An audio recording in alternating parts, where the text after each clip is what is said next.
ShopTYT.com has new shirts like this one. And you're thinking, Cenk, what is that one? I can't see it other than the black. Yes, so I'll show it to you.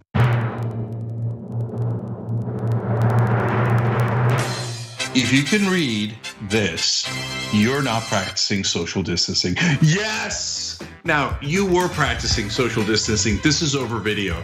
But overall, you get it. ShopTYT.com.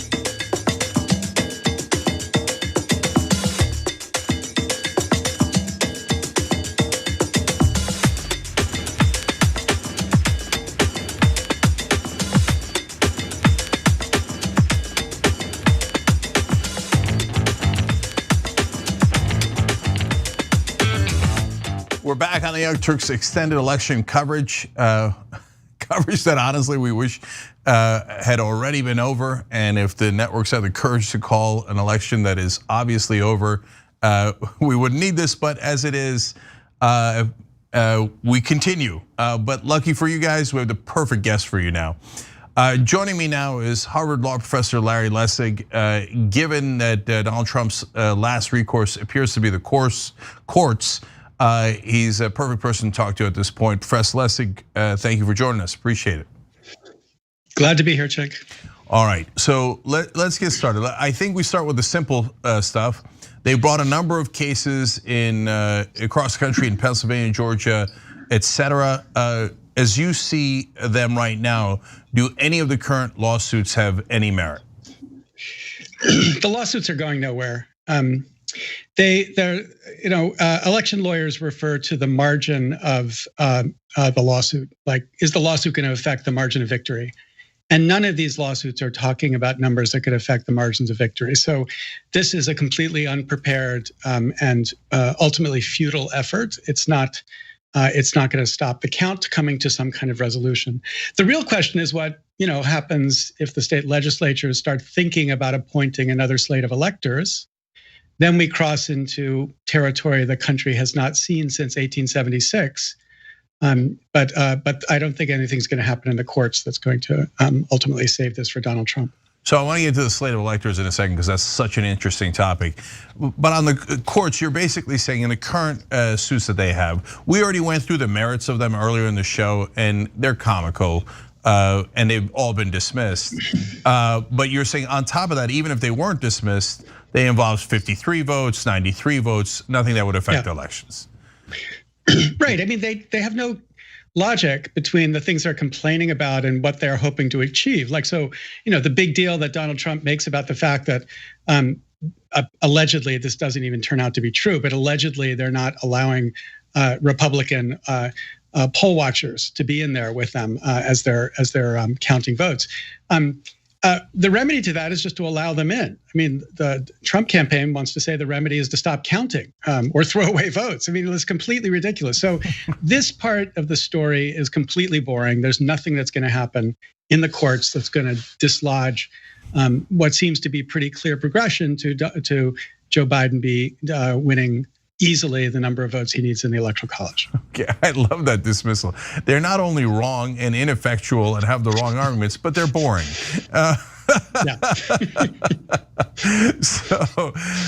So now the next step would be, all right, we lost in the courts, but before we even get to the electors, there's this weird contention that they're making, and one of Trump's lawyers actually, or lawyers for Trump, went on Lou Dobbs' program last night and said, we're going to take this to the Supreme Court, and basically implied that's why we put Amy Coney Barrett on the court. But Larry, I didn't understand what they're taking to the Supreme Court. Is there a thing they could take to the Supreme Court? Not yet.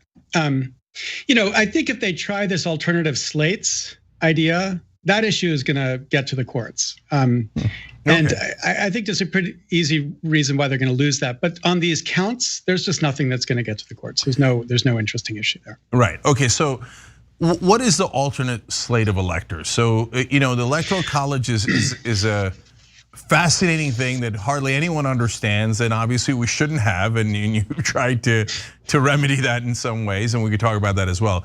But what in the world does an alternate slate of electors mean? Well, so this is something that Bart Gellman reported in The Atlantic a couple months ago, that the Trump campaign was actually thinking that if the push comes to shove, they would get Republican legislatures to just appoint another slate of electors from the state. So for example, in a state like Arizona, which has Republican legislature, the state has gone, looks like it will go for Biden. The Republican legislature would just appoint another slate of electors. And that slate of electors would then be certified by the governor. And that certified slate of electors would then compete with the other slate, the slate that comes from the vote.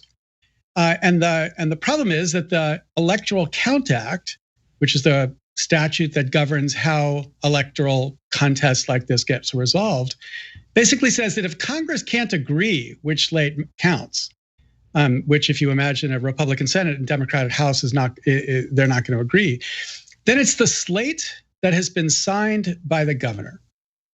And so this is this kind of tricky end run, which at least potentially could have given them the opportunity to appoint these slates and to progress with them. And the basis, the grounds for doing this, is an argument which a bunch of constitutionalists have made. Rehnquist made in Bush versus Gore, Kavanaugh echoed in the Wisconsin case, and now Mark Levin has embraced. And the argument is that Article 2 of the Constitution, the provision that sets up how the electors get selected, actually gives the states an unlimited power to select electors however they want. And that means even just to change their mind and say, we said that they would be selected by an election, we're not going to select that anymore. So think of this as a kind of constitutional superpower that they think the legislatures have.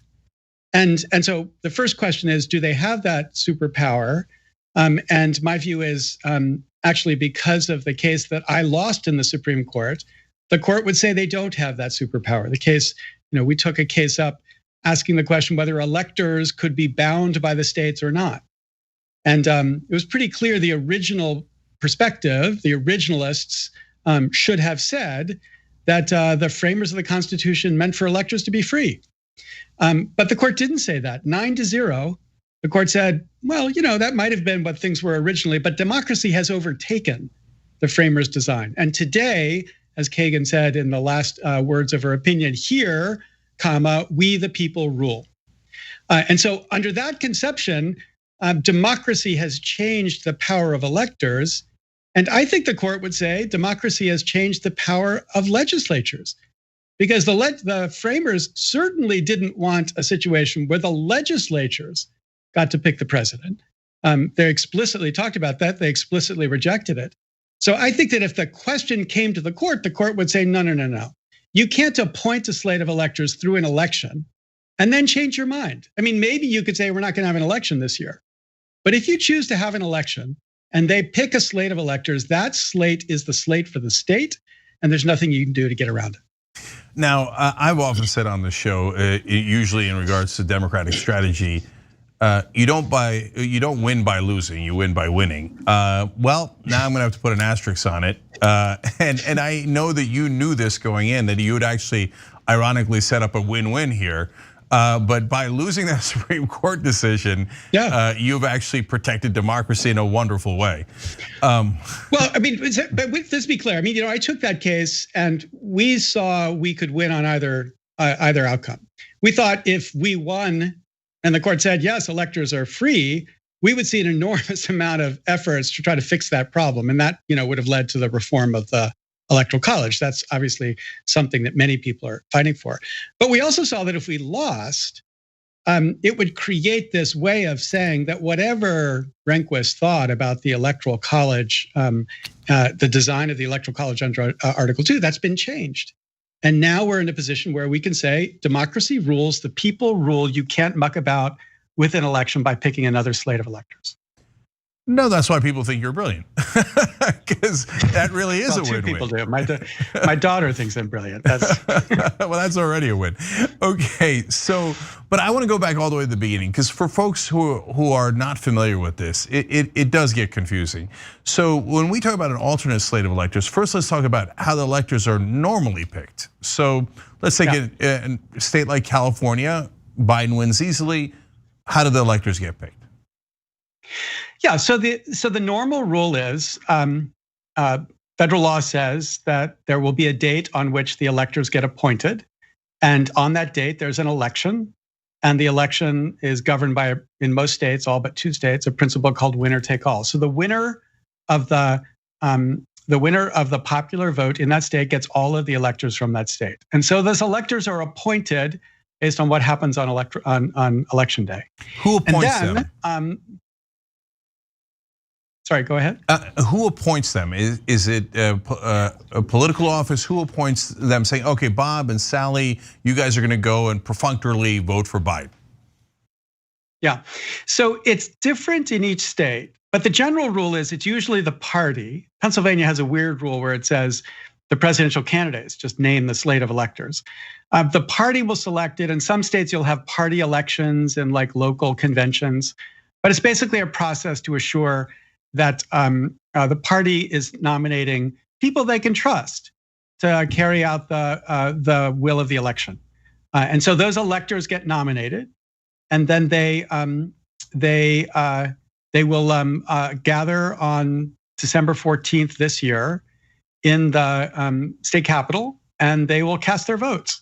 And as they cast their votes, the Electoral College then gets set for that state. And when we talk about an alternative slate, what we're imagining is there's actually 2 rooms. One room with the Republican electors, one room with the Democratic electors.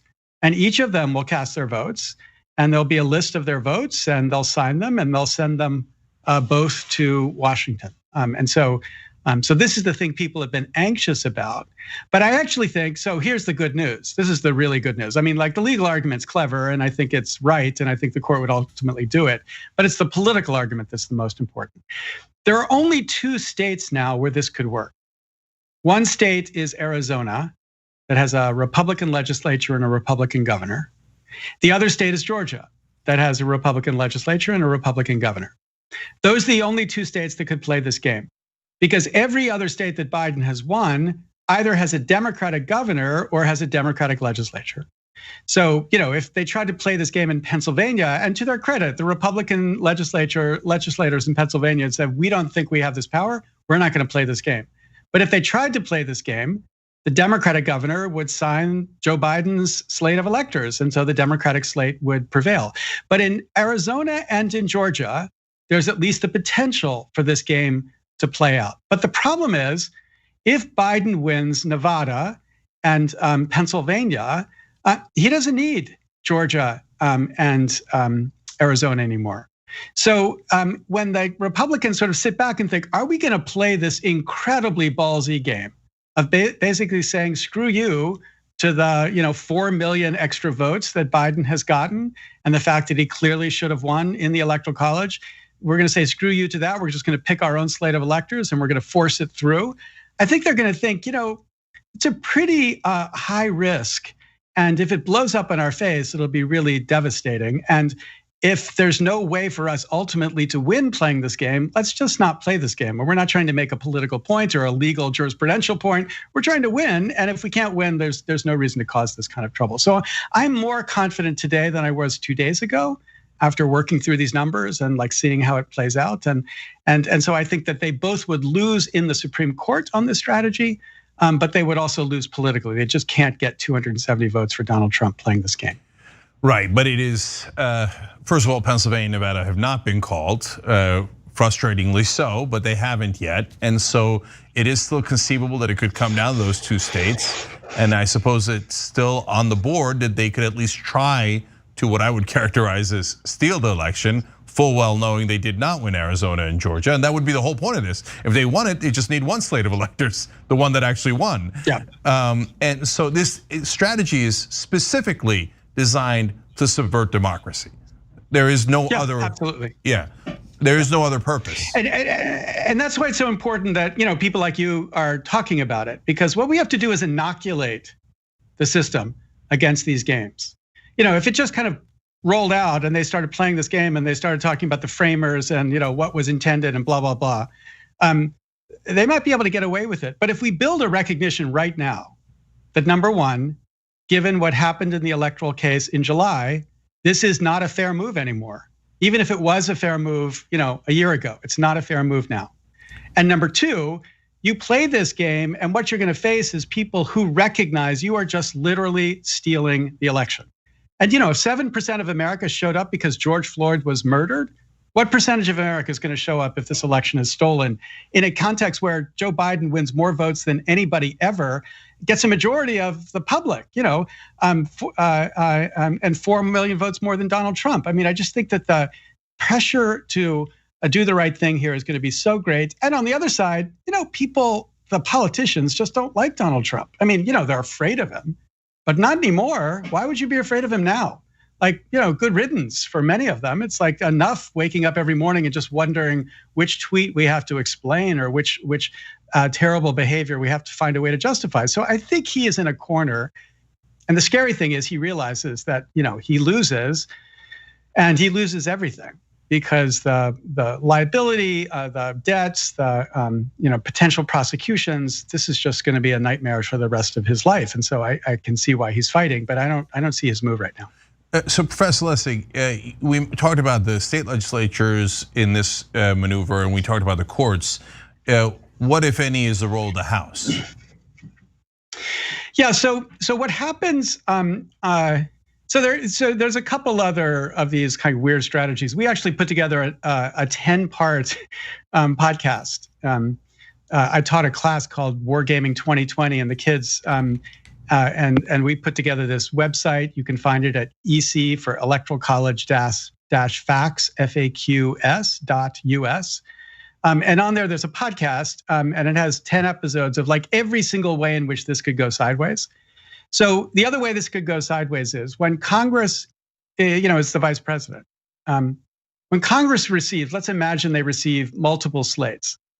And let's imagine that, it's states where you just have a Republican legislature, not necessarily a Republican governor. I mean, again, Pennsylvania said it's not gonna play this game, but imagine Pennsylvania did. So Pennsylvania sends a slate of Republican electors, and the Democrats send a slate of Biden electors signed by the governor. The vice president is told in the Constitution that he's the custodian of the certificates, and he's supposed to open them. And then it says in the passive voice that the votes shall then be counted. And there's always been this ambiguity by whom? Like, who's supposed to be counting them? And Congress's view has been, we control this process. Congress controls this process. But there's an argument that, well, basically the vice president with a divided Congress effectively controls the process. So imagine Vice President Pence, who will be the vice president overseeing this, gets this 2 slates from Pennsylvania, one signed by the governor for Joe Biden and one the Republican slate. And Mike Pence says, I think there was a lot of illegality in Pennsylvania, and I just think I think the numbers were wrong, and I think the Republicans won. And so I'm going to recognize the Republican slate. Okay, now immediately there's an objection to that. And under the Electoral Count Act, he shouldn't be allowed to do that if the Democratic slates have qualified for the safe harbor provision. But the point is, there's an argument, and then the houses separate and they have to vote. So the House votes. Do they uphold the objection or uphold Mike Pence? And the Senate votes. And imagine they split. So you've got one House favoring what Pence is doing and the other House opposing it. Well, in that circumstance, nobody has overruled the chair. And so Mike Pence basically gets to say, well, my ruling stands. Nobody's overruled it. So my ruling is Pennsylvania Republican electors get counted. That's really the nuclear option here. And if Mike Pence plays that game, it's kind of the inversion of Gerald Ford pardoning Nixon. Like Mike Pence plays that game, it's like the end of Mike Pence's career. But maybe Mike Pence thinks he has no choice because it would be the end of his career if he didn't follow in his sword to help Donald Trump get reelected. So to the extent people are worrying about behavior that's radically outside of what the law requires, I think they're worrying about that. And I'm kind of worried about that, but we'll have to see how the narrative develops over the next 6 weeks. So let's say they play that game and they don't care about the political consequences. They think we're never going to win another national election anyway. We might as well just cement our rule here. And technically, they could do an alternate slate of electors. Pence could choose it, especially with the split Congress. So we're going to do it. What happens then when it gets taken to the Supreme Court? Well, there's a first really hard question whether the Supreme Court would hear that case. And the reason is there's a doctrine called the political question doctrine that says that when some issue or question has been vested in a coordinate body, has been like committed to a coordinate body, the court won't step in and second guess them. And you can be damn sure that there'll be many justices on that court who are going to want to say, look, we're not allowed to step in. Oh, and by the way, it turns out to elect the guy we want to be elected. So there's a big question of whether they would step in. If they step in, then the question is this statute which governs the process, the statute that I said says that the ties go in favor of whatever slate the governor assigned, is that statute constitutional? There have been people who have said it's not constitutional. I think the Supreme Court will say it's clearly constitutional. And again, that comes from the elector case that they decided in July, because what the court said in that case is, to the extent this is ambiguous, it's unclear, history has liquidated the question. Like we have come to an understanding of like what this process is, and that's the understanding we're going to enforce. Well, that's true here too. The Electoral Count Act was enacted in 1887 after the last really contentious fight where there were multiple slates of electors, which was in 1876. In 1876, there were 4 states that had multiple slates of electors. 3 of them in exactly the kind of circumstance we have right now. The Republicans and the Democrats each accused the other of fraud, and so they each just sent a slate of electors up.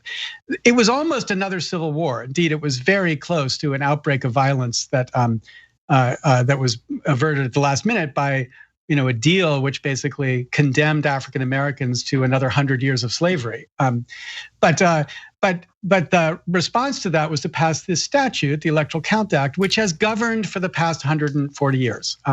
I think the court looks at that statute and says, this is constitutional. Mike Pence, you don't have the power to ignore what the governor has done. The governor in Pennsylvania has signed the Democratic slates. It's the Democratic slate that should be counted. Again, assuming the Supreme Court decides wants to step in, which is a big assumption here. So unfortunately, what I'm hearing from you on that avenue is it's actually theoretically possible. Oh yeah, I don't know. It's all theoretically possible. I'm just saying they've got to estimate, they've got to calculate how much are they willing to sacrifice, and I think they're only going to calculate is like what happens to the nation. What happens to the nation if this leads to the perception of this absolutely illegal intervention that stole the election for somebody who clearly lost the election. This is not like Bush v. Gore or even 2016 where there's like this ambiguity. He wins one side, he loses the other side. He's lost on both sides. Like the Republicans feel entitled to have a president who wins the Electoral College even if they don't win the popular vote.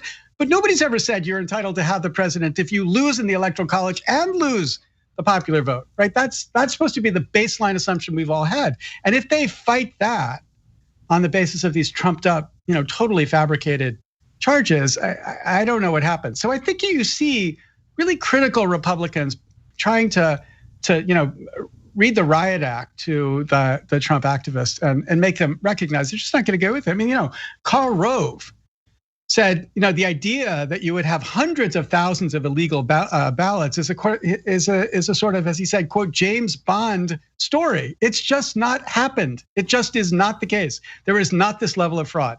And if you've got Karl Rove saying that, and you begin to have other leaders in the Republican Party who just say this is just wrong to be besmirching, the work of these local election officials by suggesting they're part of this massive fraud, I think the party begins to split. And so Mitch McConnell, of course, will do whatever he wants. He's the Dark Lord. And I hope you're talking about the need for everybody to move to Georgia to make sure that those two special elections go Democratic so that we can make sure he's not the majority leader. But Mitch McConnell may say he'll do whatever it takes.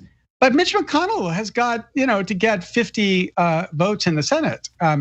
And I'm sure there's more than one of those or two of those senators who are like, I'm just not gonna, Mitt Romney, and at least one or two others, I'm not gonna sacrifice the Republic for Donald Trump. It just doesn't make sense. So it's conceivably possible, absolutely. Ned Foley has a great piece in the Washington Post today pointing that out. But so far, I think we're leaning towards a place where saner minds are going to say, I'm sorry, you need to go home and face yet another bankruptcy. Well, Professor Lessig, this started out as reassuring and ended scary. If we're relying on the Republicans to do the right thing at the end, oh boy, buckle up. All right, Professor Larry Lessig from Harvard Law School, thank you so much for joining us. We really appreciate it. Great to talk to you, Cenk. All right. Okay, we're gonna take a break. We're gonna let you absorb that. Okay, we're gonna come back with more news, and we'll be right back.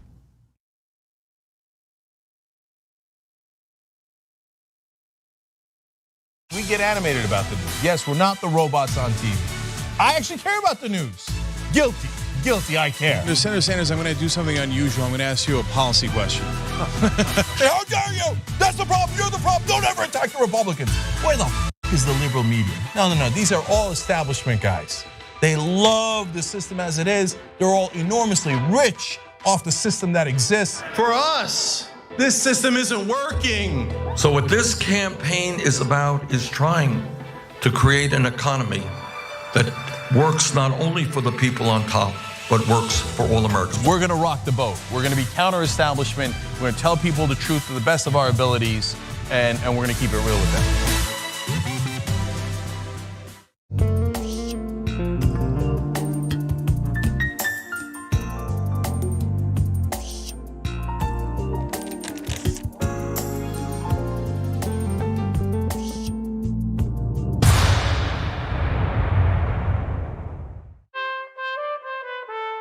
It's winter, and it's cold this time of year, isn't it? Well, it might feel chilly, and the wind might bite at your nose. Maybe you want to snuggle up with a hot chocolate, or wrap up warm and wear your biggest coat. But in the grand scheme of things, our earth is too hot, and it's getting even hotter. Our seasons are getting confused.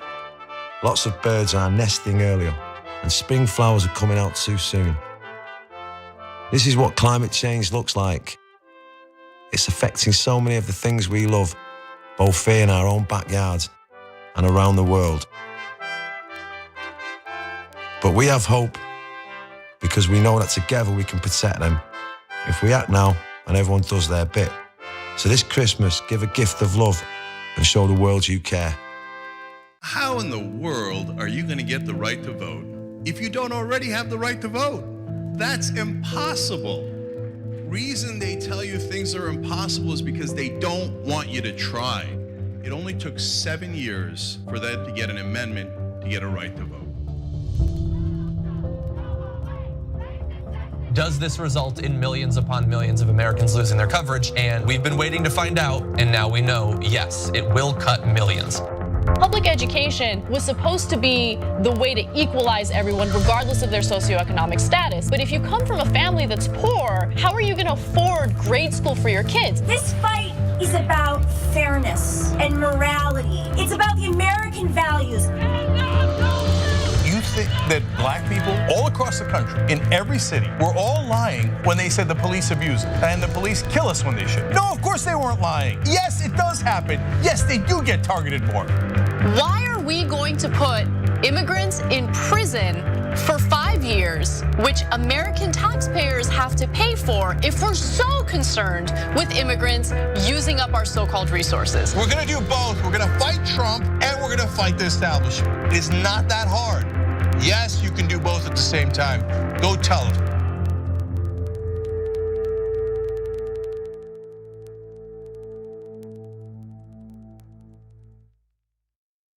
ShopTYT.com has new shirts like this one. And you're thinking, Cenk, what is that one? I can't see it other than the black. Yes, so I'll show it to you.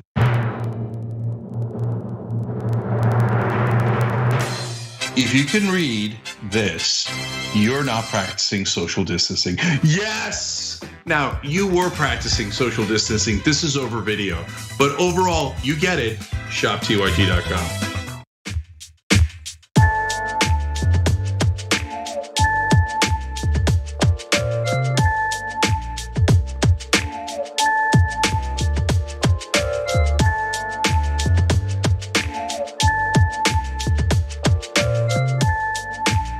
All right, back on the Young Turks. In the ad there, I was standing up to show you a shirt. I'm gonna do it again. You're fired, okay? This is ShopTYT.com. It's an awesome shirt. It's the reality, whether the networks say it or not. And at some point, they're gonna have to say it. So now Biden's thinking of delaying his speech because they just, these news organizations are denying the obvious reality, and it's super frustrating. Raymond wrote it on Super Chat, as a non-zero voter, I think Biden won the election. Danbert No Bacon wrote in, fantastic coverage this week, calling a coup and showing the world how culpable the corporate media have been in creating conditions that enable this chaotic and dangerous situation. Thank you, brother, we appreciate it. Guys, another way to help, again, is it's so important, TYT.com/go. That allows us to stay on air and to give you this strong coverage, and we appreciate you guys being part of the Young Turks in when you do that. And I read the names behind the scenes of the people who donated, and as I see your names, all these wonderful different names for different places, it gives me life. And as I read every name, I think that's the folks who make this show possible. And so thank you from the bottom of my heart. Meanwhile, Feisty Fan on Super Chat says, Cenk's mocking of Trump gives me life. Thank you, I appreciate that as well. And now to our members on our website. Marit, the Norwegian Viking, wrote in, I love listening to smart people. That's an obvious reference to Professor Larry Lessig. So not me in that interview, but I love the way that he explained it. He was very clear and at the end a little scary. And then I wanted to read one last one for you guys.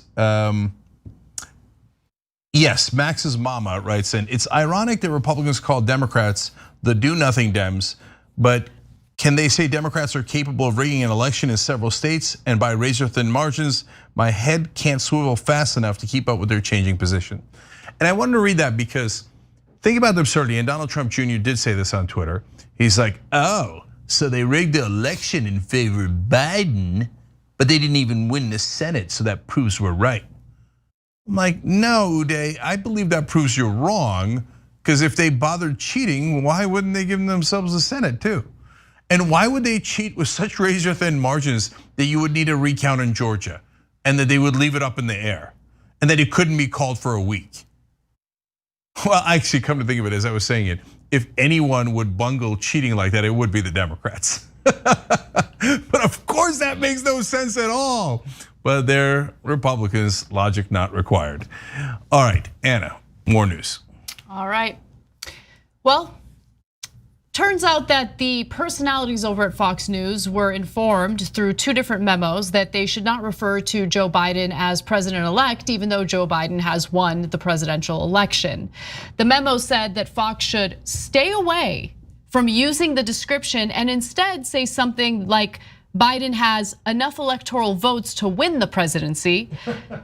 The memos justified the unusual positioning by citing the moves by Trump's legal teams to challenge the results. Numerous legal analysts, however, have dismissed the lawsuits and potential legal maneuverings as having little to no merit, because guess what? They have little to no merit. We will report both sides, the Fox memo reads, until there is further guidance, one of the memos says. The second of the two email messages correctly said that Biden does not become president-elect until the votes are certified. However, it is common for news organizations to use such language after the election has been called. In fact, as we all know, Fox referred to Trump as president-elect the day after the 2016 election. And so, unfortunately, we are seeing other cable news networks hold off on announcing who the winner of this general election is, even though it is abundantly clear that Biden has won and Trump has no path to victory, period, end of story. And as a result, people like Rush Limbaugh, who previously conceded that Biden won the election, is now walking back his statements. The Hill reporting that Limbaugh walked back comments he made on his show Friday, referring to Democratic presidential nominee Joe Biden as the winner of the 2020 presidential election.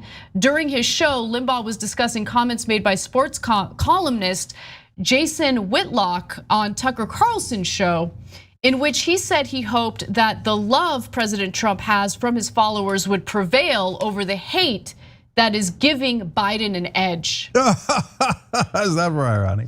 Rush Limbaugh, weighing in on love and hate. Yeah, not interested. Not interested in what he has to say about love or hate. Anyway. So that's why we're very frustrated at the networks. So Jake Tapper this morning is yelling at Fox News, you better get your anchors to call it like it is. So then in the morning when I saw that, I said, okay, great. So Jake Tapper, you're at CNN, you're gonna call it like it is. The election's over, right? Here we are 8 hours later, Jake Tapper still has not called the election. And it's not Jake's job to call the election, it's CNN's decision desk, I guess, that does it. But what are you yelling at Fox News for? They actually have called more states than you have. They called Arizona, you still haven't. Nevada is the most obvious thing in the world that Biden has won. CNN won't even call Nevada. So, yeah, Fox News, get your people in line. Meanwhile, we're too scared to call the election, so we're not gonna. By the way, the head of CNN is Jeff Zucker, who's the person who hired Donald Trump for The Apprentice at NBC. That's why Donald Trump had an extra $400 million, which he's now blown through. And who also said that Trump was good for ratings and gave Donald Trump over $1 billion of free media coverage at CNN in 2016. So I'm not being conspiratorial. I don't think Jeff Zucker is making the decision to not announce the results. But I'm saying, Jake, if you're upset at the executives at Fox News for not being clear, well, you've got your own executives you could be upset at, but conveniently you've kind of left them out of it. So now on the court cases, we just had Professor Larry Lessig from Harvard on here, and he's one of the top experts in the country, in the world, and in the world, but mainly, of course, it's about America. So here, and he explained that the cases that the Trump lawyers have brought forward so far are comical, wrong, and irrelevant. Even if they won, it affects like 53 votes, 93 votes. It wouldn't affect the election at all. They have no chance of going to the Supreme Court with those cases because there's nothing to decide. There's no issue. And in fact, he even called them boring. And then, but get a load of Fox News saying, now look, don't call him president-elect yet. We have to be really careful. Forget 2016. In 2000, Fox News was the first to call George Bush president-elect when he hadn't even won the election. We're talking about 4,000 votes in Georgia, 20,000 votes in Nevada, etc. At the time, a lot of you might remember, it was 537 votes in Florida, and that turned out to be not even true, but that's under 1,000 votes. And Fox News came out and said, that's it, George Bush won. Everybody call him president, everybody call him president. You know who made that call? John Ellis Bush, working at Fox News, head of their decision desk, was a cousin of George W. Bush and literally called George W. Bush and Jeb Bush and said, I'm gonna call the election for you guys, good luck, okay?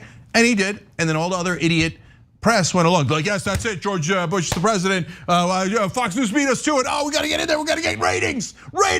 We gotta beat Fox News, okay, George Bush is president. Later, after the Supreme Court stopped a recount of Florida, the news agencies counted all of Florida. Al Gore had won. Not just the popular vote, he had won the Electoral College. They literally stole that election from him because Fox News jumped in and said, that's that George Bush is president. For them to now turn around and go, just us? We're being really careful. That's why we don't want you to call him president-elect. I'll give Chris Wallace and Brett Baer a little bit of credit here. After that story came out, just to kind of show, oh yeah, we're credible journalists. They said, possible president-elect Joe Biden. Like, what are you gonna do now? By the way, in the old days, Roger Ailes would have fired him. That's what he would have done. And now they don't do that, so that's why they can get away with it. Tweaking Trump or the Republicans from time to time. But to me, actually, the most important part of this whole story is the Rush Limbaugh part. Even Rush Limbaugh had admitted that Biden had won, but because the CNNs of the world won't call the election, he's like, oh, these idiots are gonna let us pretend that this is an election that isn't decided, and then we could rile up our base even more and send them to the voting centers and pretend that this is a debatable issue? Yes, how did we get this lucky? I mean, by browbeating the press and having them be preposterously weak, that's how you got this lucky. I mean, we've got "you're fired" shirts, right? We called the election at 9 a.m. Eastern today. So did Decision Desk HQ, because it's exceedingly clear. But here we are, now the Republicans can't believe their luck that the media is this weak. Yeah, well, one person who also announced Biden's win is Nancy Pelosi, and I did want to go to this video. It was a longer press conference, but we have a quick snippet for you. Let's take a look. How exciting it is to come before you today with Joe Biden having the tremendous mandate that he has, and that pretty soon the hyphen will be gone from vice president to president-elect Joe Biden. It's a happy day for our country because Joe Biden is a unifier, because he is determined to bring people together, because he respects all points of view. And as he has said, I ran as a Democrat, I'll govern as president for all of the people, whether they voted for me or not. How about some points of view don't deserve respect? How about that? How about lunatic QAnon conspiracy theorists who will probably call every Democratic opponent of theirs a pedophile? We don't respect their point of view. How about that? But no, Biden has a very important mandate. That is, if he doesn't allow Trump to stage a coup in the United States, Biden has a very important mandate to unify a country that's not interested in unifying. I personally am not interested in sitting down and having a discussion with QAnon conspiracy theorists or people who are trying to stage a coup in the United States right now. But anyway, I did. So look, the main story is not Pelosi, but it's impossible not to comment on it. So you're basically come out and say, okay, we're gonna unify, while the other side, legislators, forget QAnon, Lindsey Graham, Ted Cruz, are going on Fox News and saying they're stealing the election. It's fraud everywhere, total and utter lies. Everybody go out there and get in panic. We gotta do something about this election. There's fraud everywhere, right? And our side comes out and goes, I'd like to unify with Ted Cruz and Lindsey Graham. It's amazing. Okay, no. Can we have any kind of strength? Look, you want to preserve Biden being above the fray and hey, don't worry, I'm gonna bring the country together. That's not the strategy I would use, but at least I understand that strategy. But that's why you have to have high-level surrogates like the Republicans are doing with Cruz and Graham. Send in Nancy Pelosi or Chuck Schumer, or you know what? If they don't want to get their hands dirty by actually fighting for us, which is pretty much the standard case, send in someone else. You guys think that Adam Schiff is tough. Anyway, all right, fine, send him in. My God, get out the way, send Rashida Tlaib in. Send Ilhan Omar in, we're gonna straighten this out right away. And have them call it like it is. Every one of these cases that they claimed was fraud has been debunked. The Republicans are liars, and this attempt to drag this out is trying to steal the election, and we are not going to let them do that. The will of the people will be respected. This is a democracy. Anyone who says that Joe Biden shouldn't be president, even though he has won these states, is un-American. See, that would be strong. Of course, the Democrats couldn't possibly do that. But this story is not mainly about Democratic strength or weakness. It's, in my opinion, it's about media weakness. And so they huffed and puffed and talked about how they're gonna stand up to Trump. We have the numbers in. Only Democratic districts are left in Pennsylvania and Nevada. And yes, there's mail-in ballots, there's provisional ballots. I hear the point about provisional ballots in Pennsylvania. I understand that could, some of those or a good chunk of those could go to Donald Trump. But there's 100,000 mail-in ballots. Now, you guys want to know what percentage of the mail-in ballots Joe Biden is getting in the state of Pennsylvania? 75%. Oh, what? No, it's gonna flip and go in the other direction? That makes no sense at all. But what will Donald Trump say about us? This is how the Republicans got so strong in the first place in this country, with both corporate Democrats and corporate media unwilling to act decisively when the facts are on their side. Super frustrating. Let's go, call it already. All right, well, as we've talked about over and over again on this show, the Trump campaign is approaching this election with the intention of essentially staging a coup if they lose, and they have lost. And they have a multi-pronged approach in making it happen. One of the ways that Trump has planned ahead, if you can believe that Trump plans ahead, is by appointing Supreme Court justices that could potentially weigh in on the results of the election and give him the edge that he needs. And wouldn't you know it, one of the legal advisors to the Trump campaign said the quiet parts out loud just recently. So if you were delusional enough to think that Trump didn't choose Supreme Court nominees based on how they could possibly help him steal the general election, well, here's a tall glass of just watch. We're waiting for the United States Supreme Court, of which the president has nominated 3 justices to step in and do something. And hopefully Amy Coney Barrett will come through and pick it up. So hopefully Amy Coney Barrett will be able to weigh in and give Donald Trump exactly what he wants. I mean, they can't even hide what their intentions are. That was Harmeet Dillon, who is the co-chair of Lawyers for Trump and is a legal advisor for the Trump campaign. Okay, I want to explain how absurd her claim was. So they've already brought cases, and every one of those cases has already been resolved. So I'll tell you the only things that have not been resolved. So if they bring cases like, oh, hey, there's not Republican observers in the room. The judge asked them, are there Republican observers? They say yes. Then why'd you bring this case? Well, they're having us stand in the wrong place. Are you standing next to the Democrats? Yes. Okay, so all of that got resolved. So one thing they partly resolved was, in Pennsylvania, the law is if it's postmarked by November 3rd, those votes are supposed to count even if they come in on November 4th, 5th, or 6th, right? So that already went to the Supreme Court. The Supreme Court said, it's fine for now. We could reconsider after the election, but for now, yes, count them, okay? So that theoretically could go to the Supreme Court, even though they've already basically ruled against it. So what do they think? That Amy Coney Barrett's gonna come in and go, okay, I'm gonna overrule all of you, and we're gonna go in the opposite direction and not count those. But at this point, think about it, guys. Think about it logically for 1 second. Biden's ahead in Pennsylvania. So if they said, okay, that's it, we're not counting any more votes, who would win? Biden would win. So what's your case? At this point, they actually have to turn around and say, please count the votes that came in after November 3rd. Now you got to change your case in the courts, then bring it to the Supreme Court and say, could you please reverse, could you please rule in our favor, even though we originally argued you shouldn't count those ballots? If you're MAGA, I'm asking you, Biden is ahead in Pennsylvania. If your main claim was don't count any more votes in Pennsylvania, including the ones that come in late, wouldn't then Biden win? I don't know, maybe they just can't understand anything. Maybe they're just incapable of thinking. So that's where we are now. So she goes on Lou Dobbs going, well, Amy Coney Barrett could come in and just say that Trump is president. That's not a thing. The Supreme Court has to have a case, and they have to have a grounds for overturning something, and that could affect the election. By the way, the number of votes that come in after November 3rd is tiny. It couldn't swing the election anyway. They've lost in 3 different ways. It makes no sense at all. And they're like, on the other hand, Amy Coney Barrett, and Lou Dobbs like, yeah, that's it.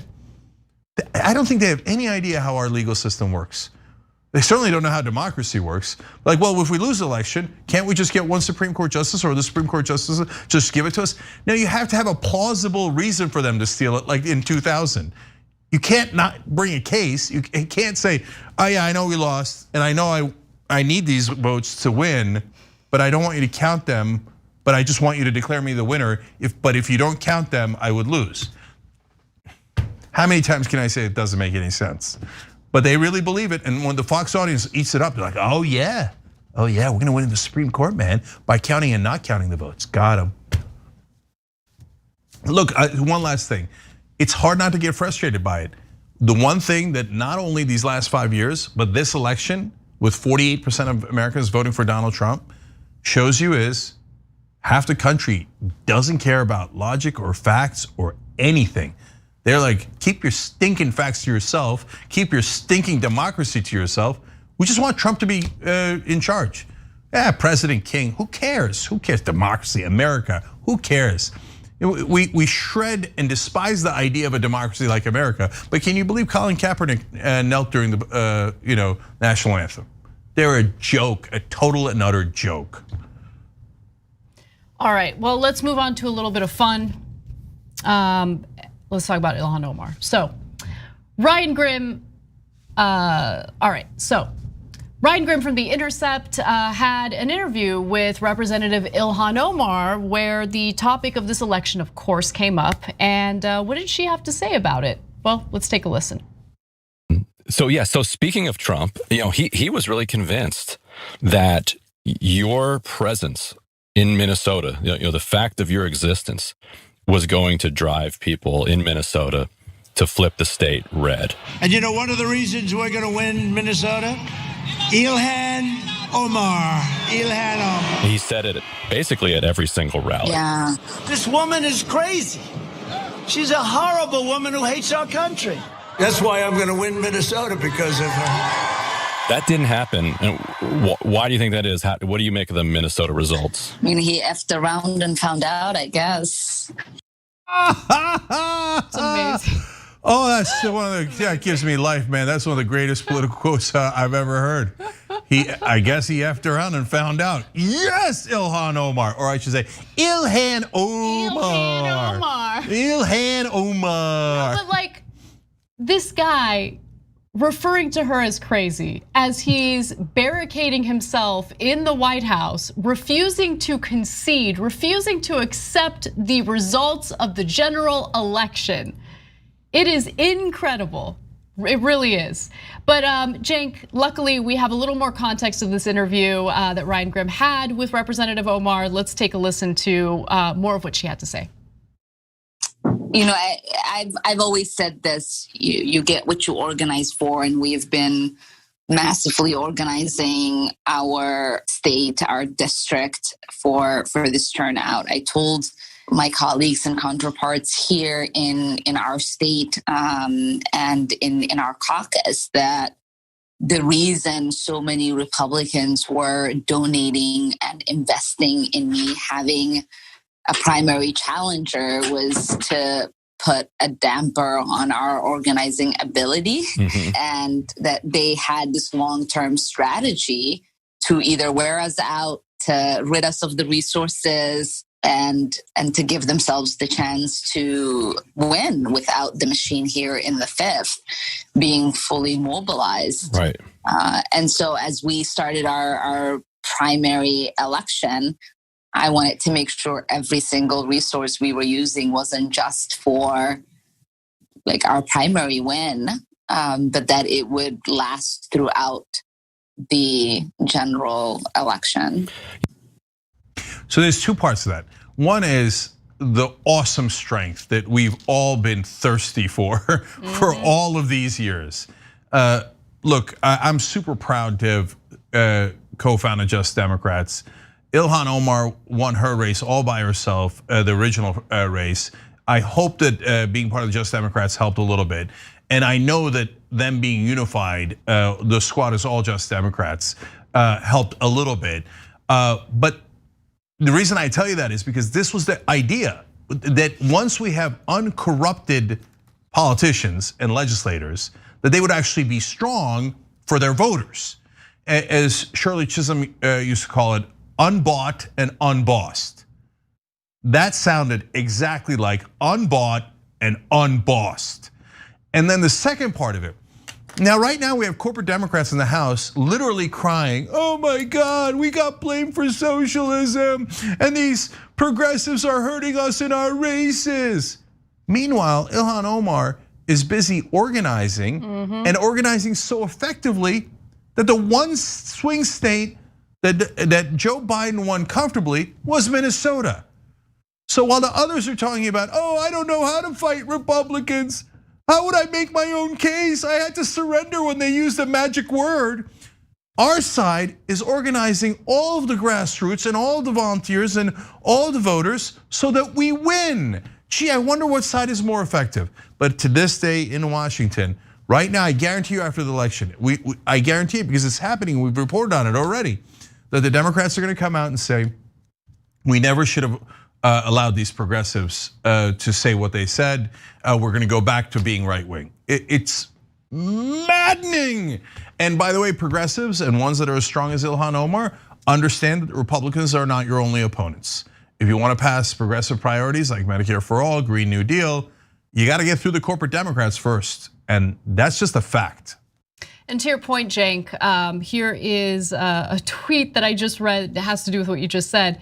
Van Jones and Rick Santorum right now arguing over who really stopped socialism in America, Joe Biden or Donald Trump?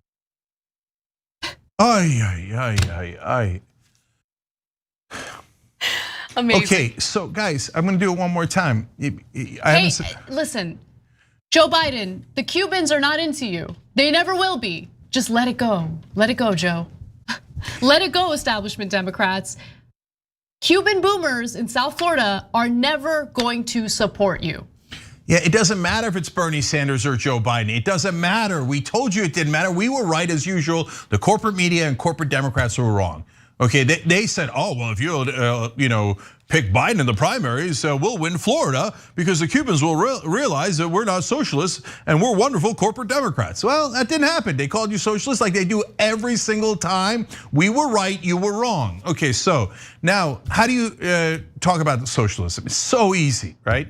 So some corporate anchor comes in and says, is the Democratic Party socialist, right? First of all, with younger people, socialism polls better than capitalism. So for younger voters, all you would have to say is yes, and you would win. Okay, but it's true that older voters vote more. So I'm not saying you need to do that. Okay, so you just turn around and ask the anchor or the Republican, hey, could you explain to me what you think socialism is? Cuba, Venezuela, North Korea. No, but what do you think it means? There's no way they have an answer. They're all completely ignorant. None of them have ever defined it on television, none, okay? So when they fumble around and can't give an answer, then you say, well, what kind of economy do you think we have? Capitalism, we're capitalist. But what does that mean? Isn't it a reality that we have a mixed economy where some things are public and private? No way, we're capitalists. Really? Well, aren't the police public? They're run by the government. Isn't the fire department run by the public? How about the military? The single largest part of the United States government, the military. That is not private, that is public, isn't it? So then are you a socialist? Because you voted for giant defense bills. You've given all this money to the defense industry and to the Pentagon, which is public. So are you a socialist? Are you a socialist? Are you a socialist? Oh, you're not. Okay, so it's a mixed economy. Then you agree it's a mixed economy. Okay, then let's break it down a little further. You say everything should be private, except you just admitted that everything shouldn't be private. So then we're having a conversation about what should be private and public. And I'm saying not everything should be public. As a democratic socialist, if that's what you call yourself, like Bernie Sanders does, well, then I'm saying health insurance should be public. That's it. Wow, what a big scary socialism. Well, where is health insurance public? Every other developed nation. Are they all socialists? Are they all communists? Are they all North Koreans? No, they're Norwegians. So you don't want people to have guaranteed health insurance. So that's the big difference here, right? So you're saying I'm a big bad socialist who wants to give people health care coverage like they have in every other country. Yeah, I guess. Fatality, right? But nobody ever does it. Instead they go, I'm not a socialist, I'm not, no. It was Biden who protected us from the dirty socialists. It was Biden. And I tell you all this, I don't call myself a socialist. I still call myself, I have a new word for it, democratic capitalist, okay? Capitalism that is restrained by democracy as it was supposed to be. So, but I'm telling you how easy it is to defend the word socialist. None of them have ever done it. They're pathetic. Instead, they run, and then they wonder why elections that should be blowouts are close. And then in fact, in 2016, they lost to an idiot monster like Donald Trump. If you run from your own positions, no voter is going to get energized enough to vote for positions you ran from. So what are we doing now, Jake? Oh, okay. I didn't know you were going to kick it to me. Oh, we're past 5 o'clock. I didn't even know that. It's time to go. Okay, so Joe Biden was supposed to speak at 5. I got carried away there. That was fun. He has decided not to speak because the news media has decided that they're too scared of Donald Trump to say facts. You've heard me say losers. Yeah. By the way, so you no more. By the way, they all know. No. Listen. So you're all frustrated. Your tweets, your comments, we read them, etc. Right? We're frustrated. So why don't you support a news network that's got balls? Okay, that actually will give you the news and not worry about what anybody's going to say about it. Oh, hey, you guys are telling the truth, but what if we yell at you? Come at me, bro. Okay, I don't care if you yell at me. Everybody's been yelling at me for 20 straight years. So how do you support us? TYT.com/go. It isn't just about being progressive and being honest about our perspective. It's about being honest about the entirety of the news, having the courage to be honest.